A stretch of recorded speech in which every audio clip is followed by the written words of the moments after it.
Ya,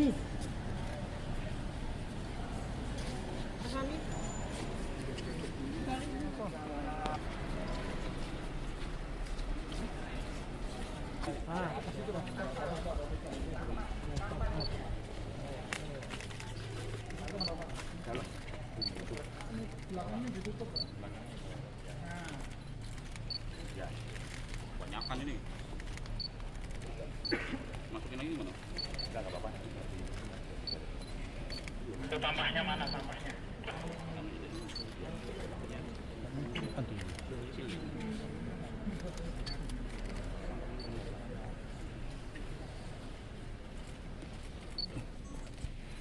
Tahan lama kan itu artinya kualitasnya. Kalau sekarang ya udah bagus ya. Bagaimana nih? Ya, setelah kita melihat dua pasar ya, kontrol pasar di kota Surabaya dan di Larangan Sidoarjo, kemudian kita lihat sih sebetulnya bahwa tadi kan kesimpulannya sebetulnya jangan dikhawatirkan stok beras itu cukup nih.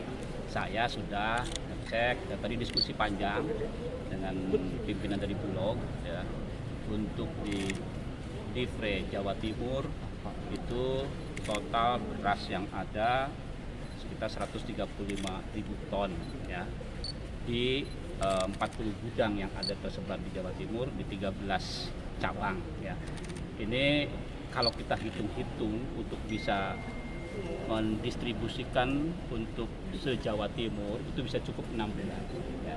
Artinya berasnya cukup dan di sini sendiri ada 35.000 dan setiap hari turnovernya sangat tinggi, berarti terdistribusi ke pasar-pasar maupun pasar tradisional maupun pasar modern, retail modern. Nah, kemudian untuk yang bantuan beras itu berbeda lagi sumbernya, bukan yang ini.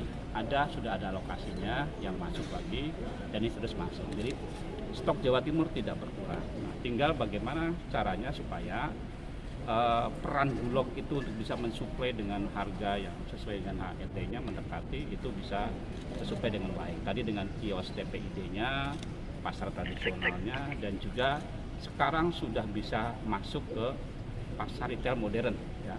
Retail modern itu harganya pasti ya di Superindo, di supermarket pasti ya HET bahkan di bawah. Ini berharap bahwa kalau stoknya banyak itu akan bisa mempengaruhi pasar bahwa sebetulnya harga tidak bisa harus tinggi. Berikutnya adalah kita menjelang bulan puasa Ramadan dan Lebaran. Kita diuntungkan dengan pertama pergeseran dari Lebaran puasa ini kan maju ya, dan itu bertepatan dengan masa panen raya ya, bulan Maret dan puncaknya bulan April. Maka sesungguhnya ini diuntungkan dan pasti stok berlimpah dari masyarakat petani juga banyak. Mestinya kalau normalnya itu pasti harga akan stabil. Naik ya pasti karena ada lonjakan seperti itu. Tapi karena stok berlimpah maka akan turun. Dan kita juga ada faktor ya kenapa kita 3,2 juta ton itu sebetulnya surplus. Tetapi beras kita itu kan dibutuhkan provinsi lain. Kita harus berbagi juga. Ya. Ada 20 provinsi lain yang membutuhkan. Jadi harus kita juga memberikan dukungan kepada secara nasional kontribusi kita. Kemudian yang paling penting adalah kalau sudah stoknya banyak, bagaimana tadi alur mata rantai distribusinya dari sini ke agen ke distributor yang lebih rendah gitu kan, supaya tidak ada. Dan satu hal lagi bahwa tadi sudah saya sampaikan, walaupun harga kering gilingnya ya di Jawa Timur itu tinggi di antara Pulau Jawa, hampir 7.000 sekarang ya. Walaupun nggak sanggup kalau beli sampai 7.000 sebetulnya. Tetapi coba cek harga masing-masing provinsi. Tetap Jawa Timur yang termurah untuk beras premium maupun medium. Ini menunjukkan bahwa pengendalian kerja pemerintah ya, tim TPID, tim Satgas Pangan dan sebagainya sudah bisa berjalan dengan baik.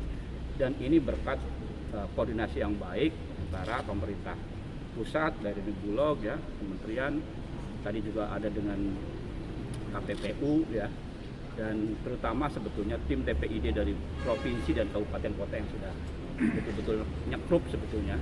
Contoh Sidoarjo, gejolak harga tidak terlalu tinggi karena memang sesuai dengan prosedur program-program penanganan inflasi langsung melakukan operasi pasar. Jadi jangan tergantung dari provinsi. Provinsi sering melakukan operasi pasar, tapi yang paling tahu adalah kabupaten kota yang punya wilayah.